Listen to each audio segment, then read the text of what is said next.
চাপৰৰ ছয়বাৰীত এটা বিধ্বস্ত গড় কাপ্তানি বিভাগৰ পথে জলাকলা খুৱাইছে ৰাইজক। বহলপুৰৰ পৰা কোকৰাঝাৰ সংযোগী গড় কাপ্তানি বিভাগৰ পথটোত সৃষ্টি হৈছে গাঁথতৃক পৰিৱেশ। প্ৰায় ৩ কিলোমিটাৰ পথৰ এই দুৰৱস্থাৰ বাবে জিয়াটো ভুগিব লগা হৈছে পথচাৰীৰ লগতে স্থানীয় ৰাইজে। এনেকৈ বিপদসংকুলভাৱে যাতায়াত কৰি আহিছে লোকসকলে, কিন্তু কোনো ধৰণৰ কাণ খাৰ নাই সংশ্লিষ্ট বিভাগৰ। মাজে মাজে বাইকেৰে আহোঁতে বহু দুৰ্ঘটনা সংঘটিত হৈ আহিছে বুলিও জানিব পৰা গৈছে। বিশেষকৈ গৰ্ভৱতী মহিলাসকলক চিকিৎসালয়ত লৈ যাওঁতে স্থানীয় ৰাইজে বহু অসুবিধাৰ সন্মুখীন হ'ব লগা হয়।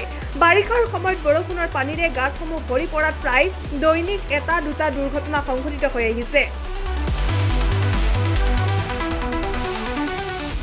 অতি সোনকালে উক্ত পথছোৱা পুনৰ নিৰ্মাণ কৰি যাতায়াতৰ বাবে সুচল কৰি দিবলৈ চৰকাৰৰ ওচৰত অনুৰোধ জনাইছে স্থানীয় ৰাইজে। নমস্কাৰ। আমাৰ এই ঠাইখিনি ছয়বাৰী শিৱ মন্দিৰ, ছয়বাৰী হিন্দুপাৰা শিৱ মন্দিৰ বুলি কয়, আৰু ৰাস্তাটো হৈছে বহলপুৰৰ পৰা কোকৰাঝাৰলৈকে যোৱা ৰাস্তা। অসুবিধা মানে ঠায়ে ঠায়ে একদম ভাঙি গৈছে।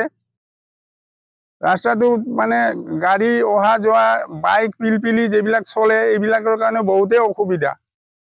আৰু যিহেতু বাৰিষাৰ সময় আহিছে হৈ আছে, তাৰমানে বাৰিষা কালত মানে ৰাস্তাবিলাকত গোটেই পানী জমা হৈ যায়। জমা হৈ যোৱাৰ পিছত কিছুমান দূৰৰ পৰা গাড়ী আহে, মটৰ চাইকেল আহে, চিনি নাপায় ৰাস্তাবিলাক পানী জমা আছে না ভাঙাই আছে। সেইবিলাক আহি দূৰত স্পীডত আহিয়ে এইবিলাকৰ এক্সিডেণ্ট হৈ যায়। ৰোগীৰ কাৰণেতো বহু অসুবিধা,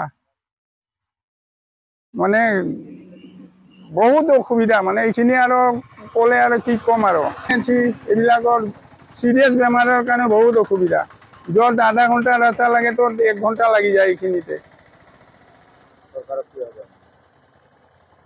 মানে আমাৰ হিমন্ত ছাৰক, চিফ মিনিষ্টাৰক এই আহ্বান জনাম, যাতে আমাৰ নিউজটো চাই অতি সোনকালে যাতে আমাৰ এই জৰাজীৰ্ণ পথটো ভাল কৰি দিয়ে, এয়ে মোৰ ছাৰৰ ওচৰত অনুৰোধ জনালোঁ আৰু।